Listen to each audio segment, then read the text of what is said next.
Oh man, it's such a creepy, nefarious, just scary idea. You know what I mean? Just like all these different types of aliens and some of them eating humans. You know what I mean? It's just so scary. That's creepy, man. Imagine seeing that. I mean, it sounds like it could be a feral person, but then once it starts doing the mimicking thing, that's when you start thinking something else.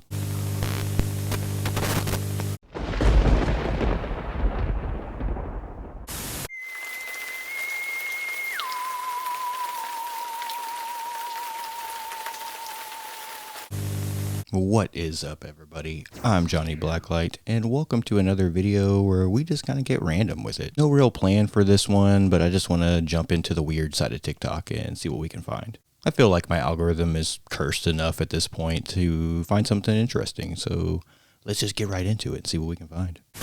Okay, so let me tell you guys the craziest experience I ever had. I just feel like I did like a full angle. Sorry, it's the craziest experience I ever had while working the night shift. So I used to work at Ross, Dress for Less, the worst place in the freaking world. Ross, don't sue me. But I worked the night shift. So we would get to work at like 3 o'clock in the morning. If it was like a late start day, maybe 4 o'clock. But at this point, I didn't drive. Thankfully, though, my dad also had to be to work pretty early in the morning, so he would just drop me off on his way to work. This didn't fare like super well for me, though, because there would be times that he would have to drop me off like 30 to 45 minutes before anyone else would get there. And this Ross was around like some other businesses, but nothing that anyone else would be showing up at this time for work. So this particular day, it's one of those times. He's dropping me off super early. I think it was literally like 40 minutes before anyone else showed up. So he drops me off at the light that's near the Ross. On the corner, I jump out of the car. I have to walk the rest of the way to work. Keep in mind, at 3 o'clock in the morning. So as I'm approaching the Ross, it's pretty dark because there's no lights on the inside until we get into the store. This shopping center doesn't even have any sort of like security or anything. So my plan was to find myself a bench that's right in front of the Ross and just sit there until somebody else got there. As I'm walking up to Ross, I start to see something, and I realize that it's somebody already sitting on the bench. So I'm thinking, thank God one of my coworkers is already here. When I get closer, it's a kid, and he's sitting there on the bench with his hood over his head. So I sort of instantly think, like, oh, he's probably homeless, like, he's probably just resting there, so let me not bother him. So I probably stay like a good, I'm going to say like 50 feet away from him on the other side where the entrance is to like the Ross. Good goal. Because the bench was on closer to the next door over. So I'm just standing there kind of just scrolling through my phone, but this was like pre-social media, so I didn't really have anything to do on it. I was just like scrolling through apps. Suddenly, out of the corner of my eye, I feel this person like looking at me, and I could see them, their hood is up and they're turned toward me. So the second I go to turn and look at them, they look away. And so I'm like thinking like, oh, I probably just like caught them staring at me, whatever. So I go back to my phone. Then they do it again and they're staring at me. And so I'm just trying not to like really pay that much attention because I'm starting to get a little bit nervous because again, I'm out here by myself. But I'm starting to notice that every single time I look away from this person, they turn their attention toward me. Then one of the times that they're staring at me, I turn to go look at them, and they don't look away. Keep in mind, it is so dark though, I cannot make any features out about this person. I don't even know if it's like a boy or a girl. So when they're staring at me, I just kind of do the polite little like, but they do not reciprocate anything. They're just real staring creepy. dead at me. So I'm starting to get scared because by no means was this like a big person, but I'm a small guy myself. So like if I have to fight this person in the middle of the night while I'm just trying to go to work, I don't know what I'm going to do. I figure at this point like my manager is probably on her way to work anyways. So I go and I try to give her a call. She doesn't answer, so I leave a voicemail saying, hey, I don't really know what to do, but this person is sitting outside of the store and I feel super uncomfortable. What time are you going to get here? But obviously I couldn't do this in front of the person, so I walked away. By the time I came back, they were gone. Literally nowhere to be seen. And I was only gone for maybe 45 seconds. So then I have to just stand there for another 40 minutes while I wait for somebody else to show up. Yeah, but going somewhere else. My manager, I think, came a little bit earlier, like maybe 10 minutes. Find a convenience store to go hang out out in. Store and it'd be fine. But you want to hear the craziest part? I tried to tell her to go and check the security footage. Like, 'cause I was like, I need you to see what this person looked like. Tell me why. It just so happened to be that night, there is no security footage. What? We looked and looked and looked. Our cameras just weren't recording, which is unlike anything I had ever seen because those cameras were always recording. Right. So many random things would happen in that parking lot, and we'd be like, oh my god, let's go watch the security footage. Somehow it just wasn't recording for that very specific So creepy. event. So I don't know who I ran into that night, but so many people that I told this story to think it might have been the black-eyed children. That's what I was thinking and too. I also kind of think that. So let me know in the comments what you think this was that night, and I will see you guys on the next story. Bye. Dude, that's so eerie, so creepy. The black-eyed children thing is just a weird phenomenon that I definitely want to look more into. Looked a little bit into it, and it's super weird and unsettling. Creepy kids, you know? I mean, it works really good in old horror movies, especially The Shining, you know, stuff like that comes to mind. But yeah, man, that feeling of just kind of being stuck there in the middle of nowhere, like that time. It's dark out still, and there's just a creepy child, you know, kind of mad dogging you from across the way. What do you do? Like that. Okay. You have a whole control panel in front of you, so this will be hilarious. Can you take that? Would this be hilarious to the engineers? Probably not. All right. And shake it up. I mean, like really shake it up. Really shake it up. You feel it getting tight? Yes. Feel it filling up a little bit? Yes. Okay. Hey, you know, this is a very scary faux pas on radio. Oh, yeah. And then I want you to hold it like this. Oof. Okay. You trust And me? it's tight. Imagine I could reach inside that bottle and I could pull out that fizz. In fact, you can see it now starting to go. Look at me. And I could just pull it into my hand and I could pull it across the table right here to me and I could hold it in my hand. And if I had that fizz in my hand right now, that would mean, if you trust me after everything we've been through, you could open that Coke and open it like you mean it. Can I open it away from the board a little bit? Dude. Do what you think you must. Gotta trust me.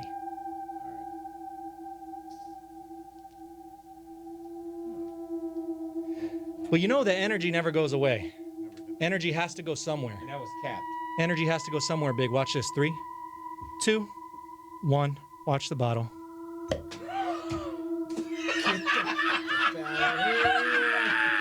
Ladies and gentlemen, Max Major in the neighborhood. It's Max Major right here. It's dark arts, man. Homie's a warlock, dude. I don't trust that man. Nah, but seriously, I don't really know how to feel about magic. Magic's an interesting one, man. I grew up on David Blaine, street magic and stuff like that. I always feel like it's some sort of illusion. There's some kind of trick to it, you know what I mean? Other than like a supernatural effect or something like that. I don't know, dude. That's weird stuff. Greetings, everyone. This is another kind of reptilian. This is a draconian. As you can see, a dragon/dinosaur man. They are quite different from the serpent-looking reptilian. Okay, the draconians are 7 to 9 foot tall, and some of them even, you know what I'm saying, some of them are like 12 to 15 foot tall. Scary. They are very malevolent and disagreeable. Okay, they eat people. So let me just put it that way. So they are very, very sadistic, and they are one of the extraterrestrial that are responsible for the abduction of people, because they eat people. They like blood. They like the taste of blood and flesh. You know what I'm saying? And right here is a serpent looking reptilian. Okay, so this one is quite different from this one. This one is a dragon and this one is a snake. Okay, they're also malevolent and disagreeable as well. They feed on negative emotions. So if you happen to come across these creatures in the woods, Dude, in the woods? and the funniest part is that some of these creatures possess the ability to shapeshift. So you wouldn't tell. I mean, If you're not highly spiritual, you would not be able to tell. Some of them are your friends. You know what I'm saying? So that is the reason why we are, you know what I'm saying, trying to tell you all to be spiritual, because these beings exist. This is not fictional. They are here. They have been here for thousands of years. And some of them have mixed with humans to produce hybrids, okay? So they exist. They are not fictional. They are real. Right. Bro, the reptilian thing, it's so interesting to me. The shapeshifter thing, oh man, it's such a creepy, nefarious, just scary idea. You know what I mean? Just like all these different types of aliens and some of them eating humans. You know what I mean? It's just so scary. And then you think about like alien abductions, missing people, and, you know, possibly running into something like this in the woods. Oh man, that's so scary. But yeah, man, the reptilian shapeshifter thing has been one that's piqued my interest for years. Definitely one we'll be touching on even more. But yeah, man, let me know what you think about all that in the comments below.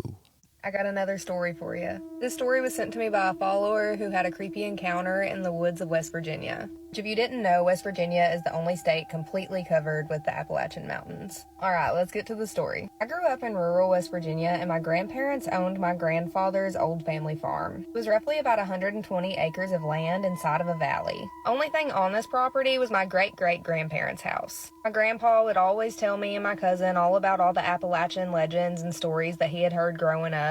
Now, while I loved hearing all the stories, my cousin was not a fan. Grandpa would always take us down there with him, and he would go hunting, or he was just there to make sure nobody was trespassing, because trespassing was a problem in the area. He was very laid back, but he only had 2 rules that we absolutely had to follow while we were there. Stay in eyesight of him, and never go past the grove of apple trees. He always told us if we went over there, we would be trespassing on somebody else's property. Until one day I found out that that was 100% not the reason that he wanted me to stay away from those apple trees. This day, me and my cousin decided to take our 4-wheelers and go riding on these trails that we had made. As we're riding through the trails, I catch a glimpse of something walking in the apple trees. It was walking straight towards my great-great-grandparents' house about 150 yards away. I immediately stopped, which made my cousin slam into the back of my 4-wheeler. He started yelling at me to watch out, but I told him to shut up and look at the old house. This house had always scared me and him anyways, just because of the looks of it. It was like run down, and you know, when you're a kid, that stuff's just creepy. We used to say that's where the boogeyman lived, and we'd always just stay away. I told my cousin it looked like our grandpa had just walked inside, because our grandpa was a rather big guy. He was like 6'5", 350 pounds. I decided to turn off the 4-wheeler, and for some reason I took off walking towards the apple trees. My cousin followed behind me because he didn't want to be left alone in the woods. As we're walking up the hill towards the apple trees, we hear a loud smack coming from inside the house. We both dropped down because we figured it was our grandpa bringing something out, and if he saw us, he'd paint our back porch red for us being out that far.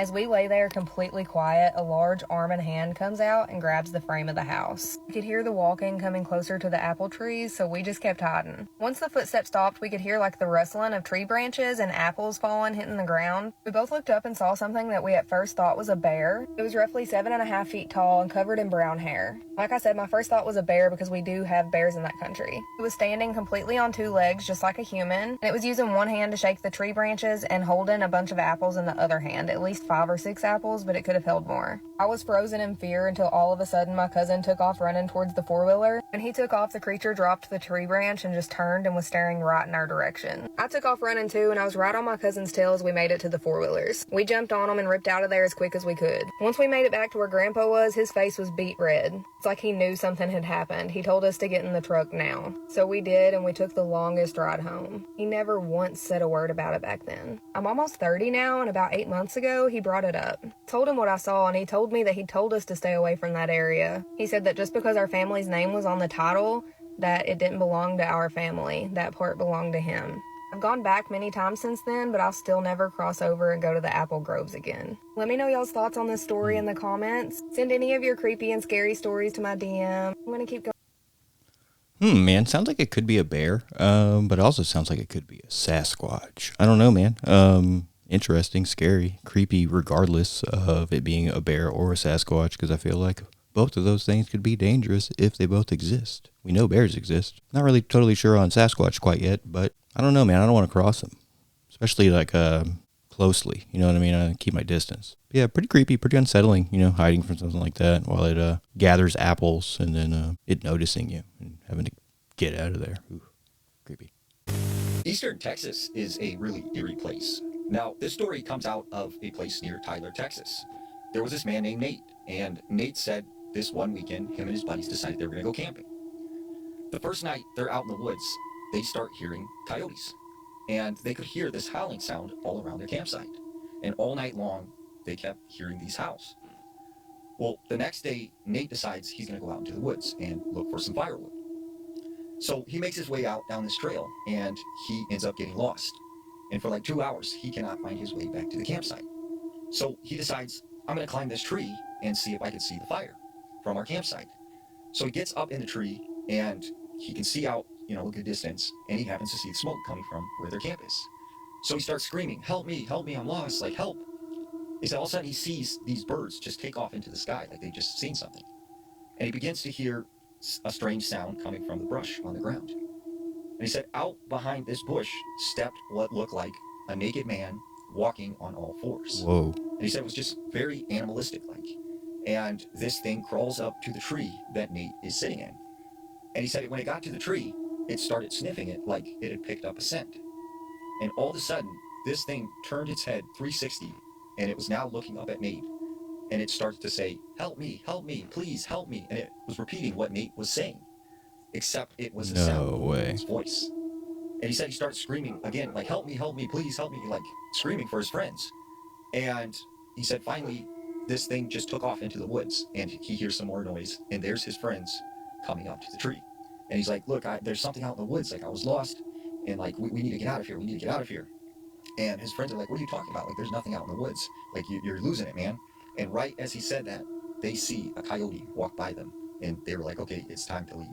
Dude, that's creepy, man. Imagine seeing that.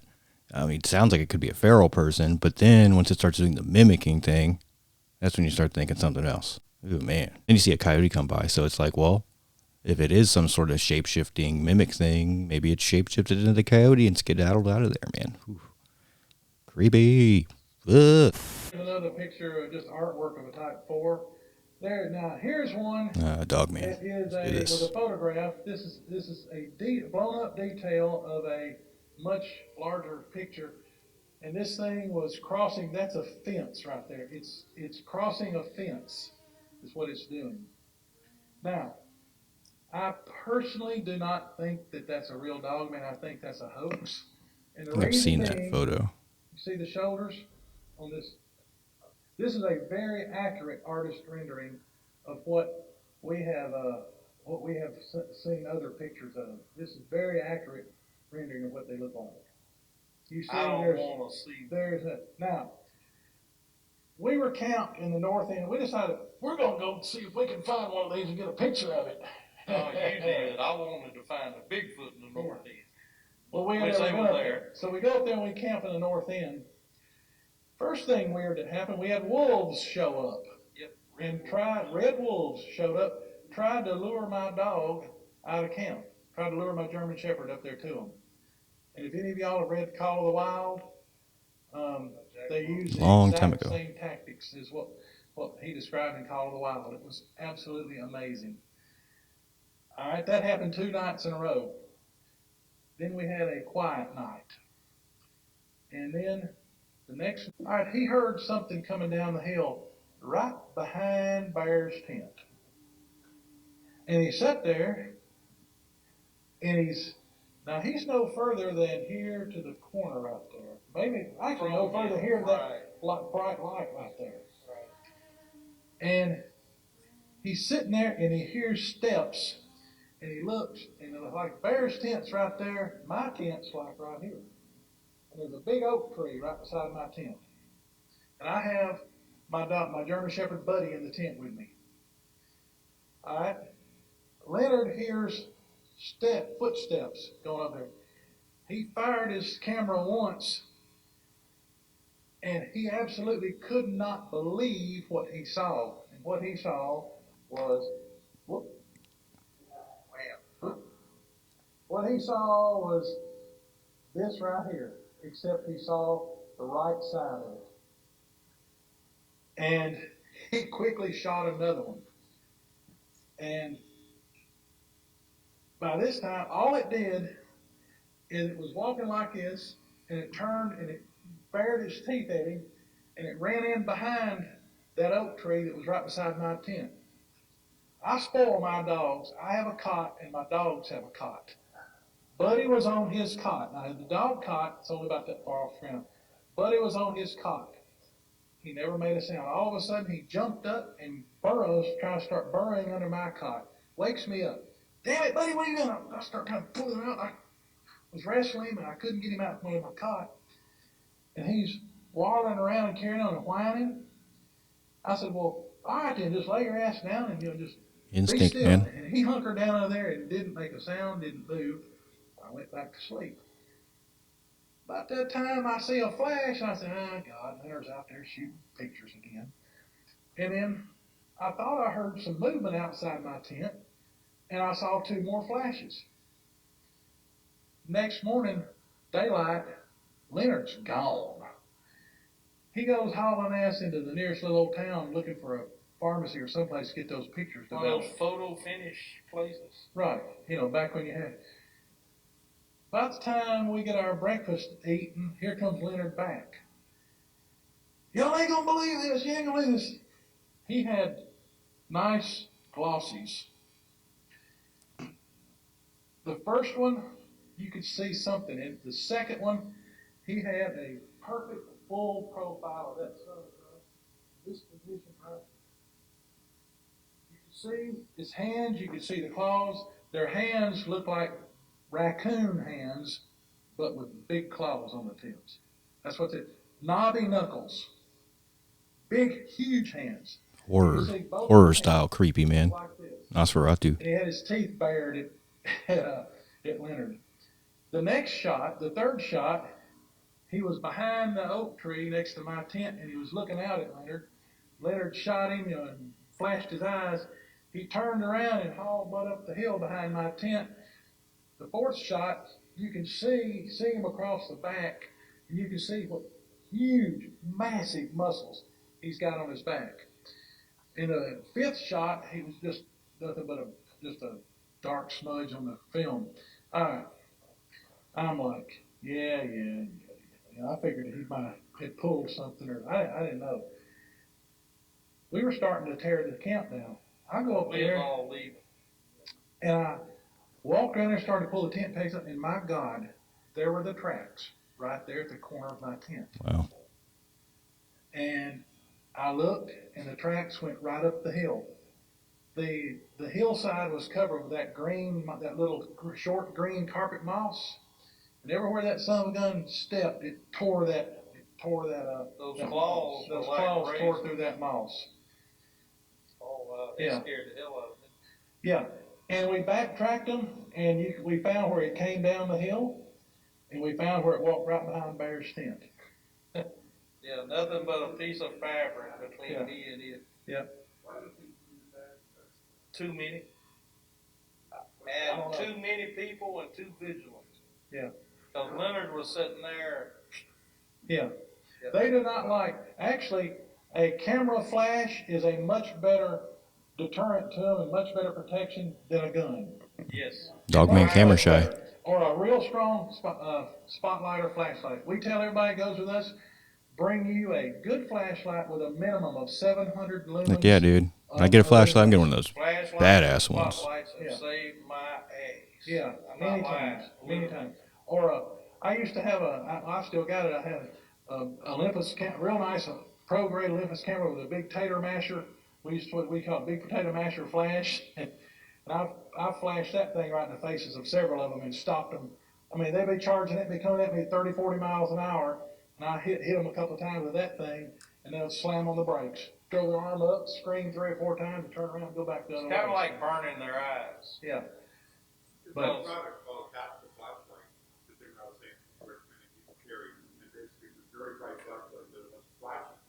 right. The one I carry has a strobe mode also. Yeah, they do not like that either. But we recommend a minimum of 700 lumens to stop one. See, when they go in nocturnal mode, and then you hit them dead in the eyes, It's like we're wearing we're looking through the night vision goggles and somebody hits you with a flashlight, it'll burn your eyes. Yeah. Now, I've knocked one down on his feet at Lake of the Pines in Texas that was charging us. Yeah. It was the only thing that saved my life. Well, that's the first I've never heard about using a flashlight as a deterrent for Dogman. Interesting. Good to know, too, because I'm going to get out there and start doing some weird videos on the road pretty soon. Who knows what I'm going to run into, man? If I run into Dogman, I want to be prepared. I'm not trying to go toe-to-toe with that thing, man. I mean, hell, if I get evidence of it, people will just say it's AI anyway, so too risky. Too risky. What I saw was not human, not even close to an animal, really, other than the outward look of a werewolf. In the eyes, there was supernatural, human-looking intelligence going on in the eyes. And he had his tongue hanging out.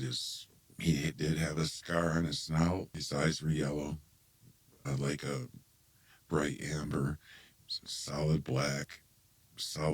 He had a mane, sort of like a lion mane, but not quite as big, but down, what I could see at this point.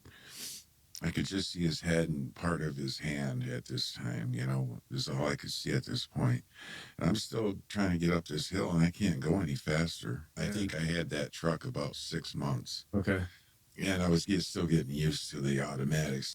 It was fear, of course, because this thing is trying to get in here or something and yank me out. It wanted to get you? I think so, because what happened as this progressed, I'd say this all happened within 10 seconds, okay? All of this stuff, me noticing the dog man running next to me and everything that's going on, me trying to process it and keep the truck on the road and keep it going. I got this message. I don't think it was my own voice or my own internal thought. I got you and there's nothing you can do about it. Holy shit. Like a telepathic message? Yeah, wow. It don't seem like it was me that came from, I've never had that happen before. I got you and there's nothing you can do. Holy shit. Dude, that's a creepy one, man. That guy's delivery, too, is just so, man, just gives me the chills, dude. Creepy. I want to definitely look more into this guy's story. I'm going to follow and save this video here so I can try to find that full story. It reminds me a lot of the other Dogman video I did about the story that got me into Dogman or whatever. Driving and it's next to you and you're trying to get away from it. Ugh, man, so scary trying to control this vehicle, not wreck, end up trapped with that thing, and then this telepathic message. Oh, man, super creepy.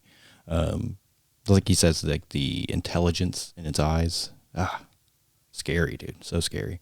So yeah, Dogman's definitely a really interesting one for me, and I'll definitely be looking more into it in the future. So yeah, man, stay tuned for more Dogman stuff for sure. But yeah, man, let me know what you think about these videos, these stories. Do you have any similar stories or encounters with anything like that, man? Let me know in the comments below, dude. We'll get right into it, man. See if we can get to the bottom of it. But yeah, man, I think that's going to do it for today's video. I just wanted to jump on and do some random searching, man. That's been pretty fun. I've noticed just jumping on and kind of just randomly scrolling and finding videos and stories. And I don't know, man. I like the vibes. So we'll probably do more of that. But we'll probably still do some like planned out themed videos as well, of course. So the analog horror stuff's been very fun. I definitely plan on finding some good classic series, maybe some new stuff, doing some reactions to that. So stay tuned for that, as well as the cryptids and the UAPs and all the weird stuff too. So of course, got to keep it weird over here on the Blacklight channel. But yeah, man, that's going to do it. I hope you enjoyed the video. I'm Johnny Blacklight. Subscribe for more. Y'all have a good one, and I'll see you next time.